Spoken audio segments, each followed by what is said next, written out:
Professor Luminous adjusted her luminescent tendrils, the equivalent of straightening one's tie, before addressing the advanced xenobiology class at the Galactic Academy of Xenological Studies. Her gelatinous form rippled with anticipation as she prepared to make what she considered a rather exciting announcement.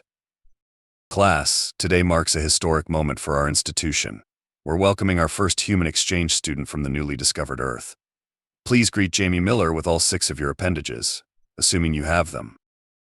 The door whooshed open with an unnecessarily dramatic hiss, revealing a remarkably unremarkable bipedal creature.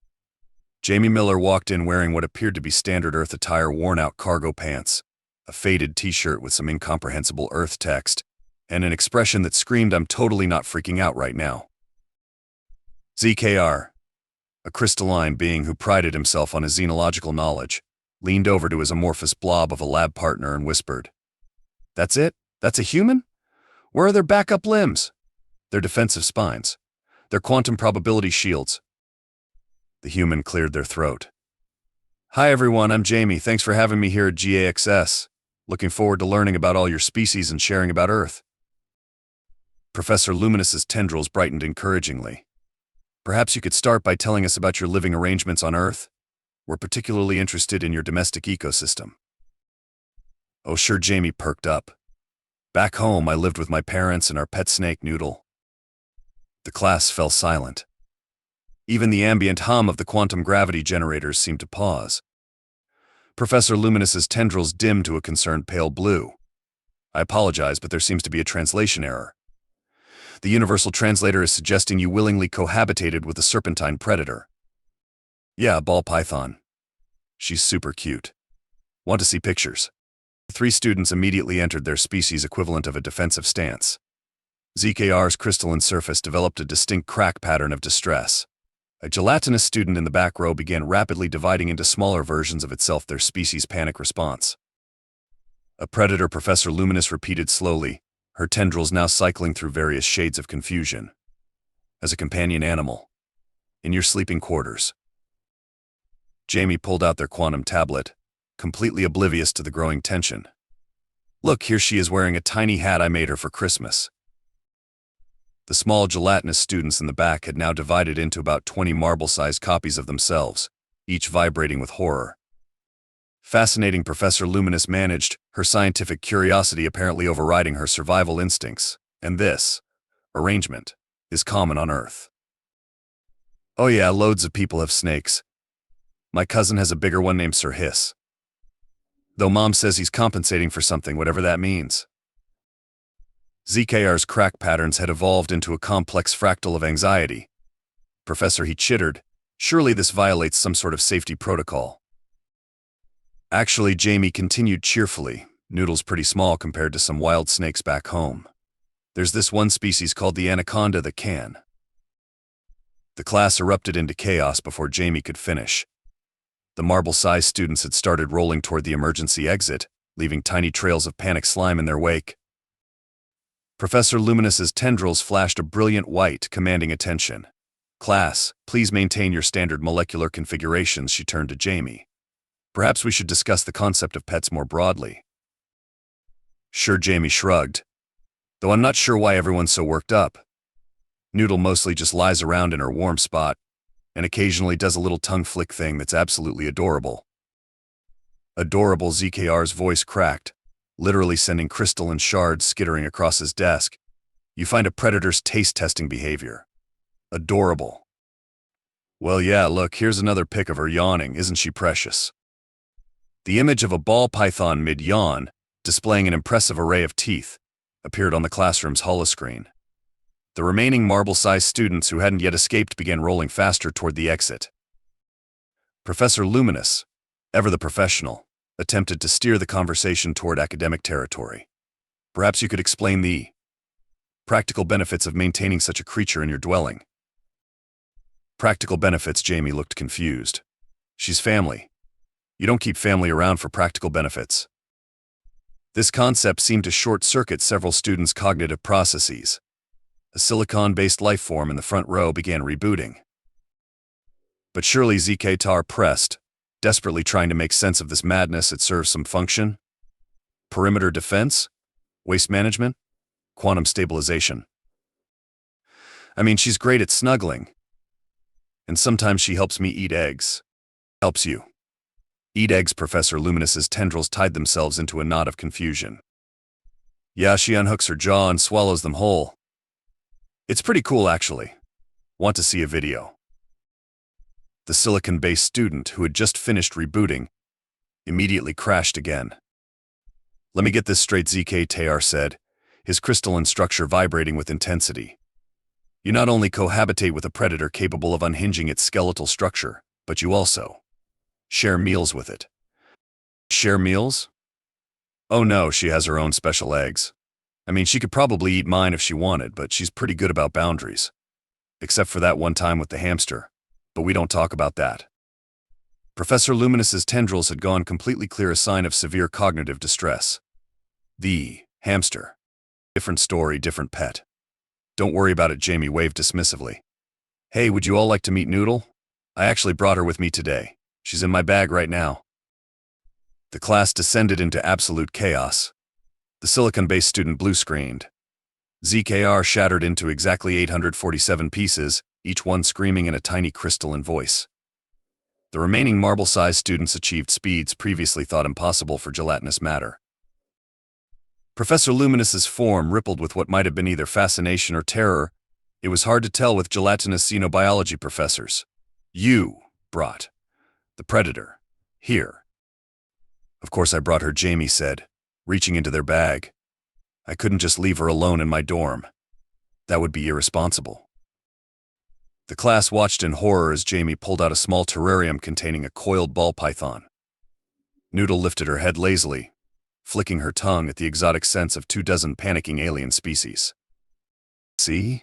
She's totally harmless, Jamie assured them, lifting the lid. Who wants to pet her? The emergency evacuation alarm chose that exact moment to activate, its wailing siren accompanied by flashing purple lights. In the ensuing chaos, several things happened at once. ZKR's 847 pieces attempted to reassemble themselves, failed spectacularly, and scattered in 847 different directions. The silicon-based student, still frozen in blue screen mode, was accidentally knocked over by a fleeing tentacled classmate. Professor Luminous expanded to 3 times her normal size, apparently a fight or flight response, and got stuck in the doorway. And Noodle, startled by the commotion, did what any sensible snake would do. She slithered out of her terrarium and disappeared into the classroom's ventilation system. Oh crud, Jamie muttered, watching their beloved pet vanish into the ceiling. That's not ideal. Professor Luminous, still wedged in the doorway, managed to activate the classroom's emergency communication system. Attention all faculty and students, her voice echoed through the building, impressively steady given the circumstances. We have a code. We have a situation involving an Earth-based serpentine companion animal. Please remain calm and... It's a snake, screamed one of ZKR's fragments. The human brought a snake. The entire academy erupted into pandemonium. The evacuation alarm, still blaring, was joined by the sounds of slamming doors, screaming students of various species, and the distinctive noise of several anti-gravity lockers being activated as makeshift panic rooms. Look, Jamie addressed the rapidly emptying classroom. This is totally manageable. Noodle's probably just a bit overwhelmed by all the new smells. She'll come out when she's hungry. Hungry, Professor Luminous's entire form paled to a nearly transparent state. And what precisely does your Noodle consume when hungry? Oh, just mice. Dead ones, frozen and thawed. She's very particular about her food. This statement, meant to be reassuring, somehow made things worse. The silicon-based student, who had just managed to reboot again, immediately initiated a full system restore. Several of ZKR's pieces fainted. Although Jamie added thoughtfully, she's never been exposed to alien life forms before. I wonder if she'd find any of you appetizing.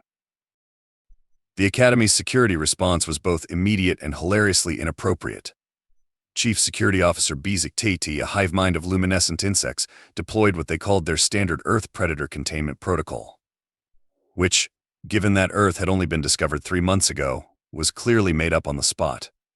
All units, maintain formation Delta 7, Bezik T buzzed through the intercom, their swarm arranging itself into what looked suspiciously like a question mark. Deploy anti-mammoth barriers and activate the dinosaur repulsion fields.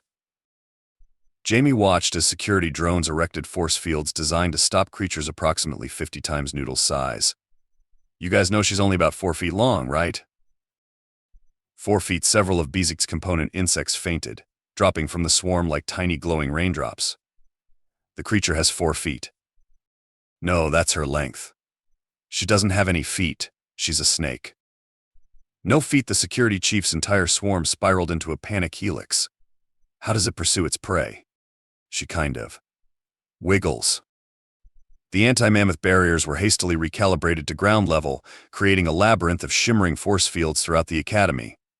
Meanwhile, Professor Luminous had finally managed to unstick herself from the doorway and was attempting to maintain some semblance of scientific objectivity. Perhaps, she suggested, her tendrils still slightly pale, we should consider this an impromptu field study in Earth zoology. Great idea, Jamie agreed enthusiastically. First lesson, ball pythons are excellent at finding warm spots to curl up in, so we should probably check your quantum reactor core. The entire security swarm simultaneously switched to emergency strobe mode. The reactor core? The creature can infiltrate our power systems. Oh yeah, Noodle's great at squeezing into tight spaces. This one time she got into our house's heating ducts and... The Academy's artificial gravity suddenly switched off as Bezik's swarm panic smashed the emergency power shutdown button. Students, furniture, and several hundred pieces of ZKR began floating through the hallways. Was that really necessary? Jamie asked, gently pushing off a wall to avoid a drifting desk. I mean, Noodle doesn't even like zero gravity. Makes it hard to get proper grip strength. Grip strength. The security swarm's strobe effect intensified to near supernova levels. The creature possesses constricting capabilities. Well, yeah, but only enough to handle like a medium-sized rat. Nothing to worry about. Several of ZK-TAR's floating fragments began stress fracturing into even smaller pieces. Noodle was eventually discovered in the Academy's cafeteria, contentedly coiled around a heating pipe. The scene that greeted the search party was unexpected. A small gathering of braver students was cautiously observing the snake while consulting xenobiology texts on their quantum tablets. Fascinating, muttered a fungal collective who'd been documenting Noodle's behavior. The creature appears to be practicing some form of energy conservation. It's called lounging, Jamie explained, carefully approaching their pet. She's basically just chilling. The fungal collective's spores rippled with confusion. But she's seeking heat. Earth idioms, Professor Luminous interjected, her tendrils finally returning to their normal luminescence. Though I must admit, the specimen's behavior is remarkably peaceful. Noodle flicked her tongue lazily at the assembled crowd. Several of ZKR's pieces, which had been gradually reassembling throughout the search, clinked nervously.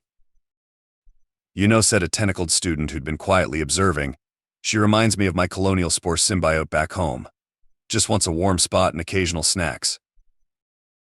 This comment sparked a wave of reluctant recognition among the gathered students, a crystalline being admitted to keeping a plasma discharge as a pet.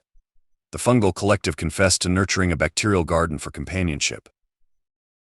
Perhaps, Professor Luminous suggested, her scientific curiosity fully restored, we're not so different in our choice of companions. Though I must say the human practice of providing tiny hats for predators is uniquely endearing. Oh, you should see her sweater collection, Jamie said proudly. I knit them myself. You clothe. The serpent, the security swarm, which had been maintaining a safe perimeter, rearranged itself into an interrobang. Well, she doesn't really need them. It's more for the cute factor. The cafeteria fell silent as the assembled aliens processed the concept of adorable predator fashion. Then, surprisingly, the fungal collective raised a tendril. Could you, perhaps, teach me to knit? My bacterial garden gets cold sometimes. The Great Snake Incident of 2475, as it came to be known, fundamentally transformed the Galactic Academy of Xenological Studies' approach to interspecies relations.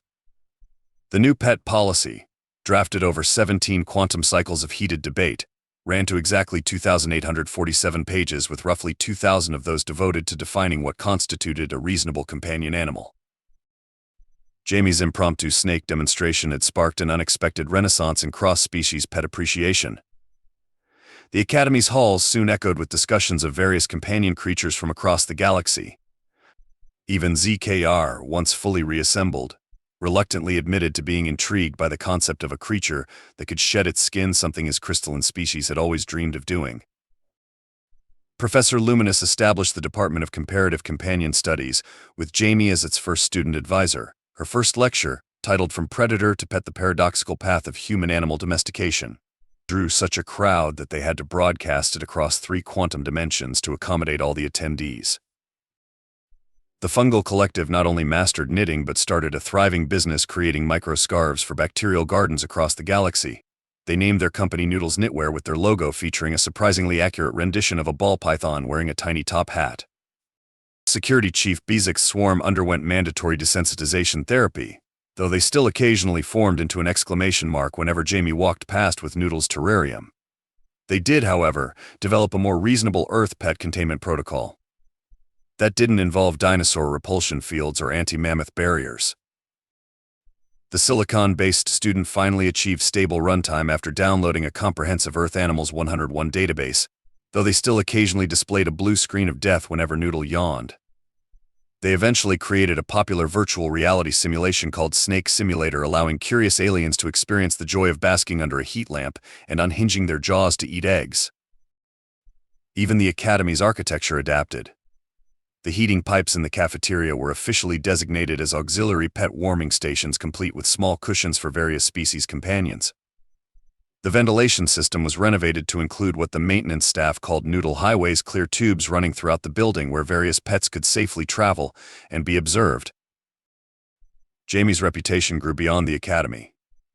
They became the go-to expert on human-alien pet relations, giving lectures across the galaxy with titles like Why We Put Sweaters on Things That Could Theoretically Eat Us and The Art of Convincing Apex Predators to Wear Festive Hats. But perhaps the most significant change came 6 quantum cycles later, when a Jovian gas giant native named Whoosh, roughly translated, approached Jamie with an unusual request. "I've been studying Earth's companion animals," Whoosh resonated, their gaseous form swirling with anticipation, "and I've become particularly interested in something called a tarantula." Jamie's face lit up with the same enthusiasm that had started this whole adventure. "Oh, you're going to love this. They're like 8-legged puppies that happen to be venomous." Professor Luminous, overhearing this conversation, quickly began drafting revisions to pages 2392-2847 of the pet policy. In the terrarium near Jamie's desk, Noodle flicked her tongue contentedly, seemingly aware of her role as an inadvertent ambassador for Earth's dangerous pets. She was wearing a tiny graduation cap that Jamie had knitted for the occasion of their first complete academic cycle at the Academy. The following semester's enrollment in Xenological studies broke all previous records. The most popular elective? Introduction to Earth Companion Animals Beyond the Fear Factor. The waiting list included 3 hive minds, 17 energy beings, and 1 very enthusiastic gas cloud who hoped to one day open the galaxy's first tarantula sanctuary. And so, what began as a simple show and tell evolved into a revolution in interstellar pet appreciation. Though the Academy did institute one strict rule: all future pet introductions had to be preceded by an approved risk assessment and a mandatory viewing of Understanding Earth, where even the cute things can kill you. Noodle, for her part, seemed unperturbed by her celebrity status. She continued to do what ball pythons do best: finding warm spots, accepting mice, and rocking tiny hats with a dignity that somehow made even the most skeptical aliens question their preconceptions about Earth's dangerous creatures. After all, as Jamie often pointed out during their now famous lectures, any species advanced enough to achieve interstellar travel should be advanced enough to appreciate a predator in a hand-knitted sweater.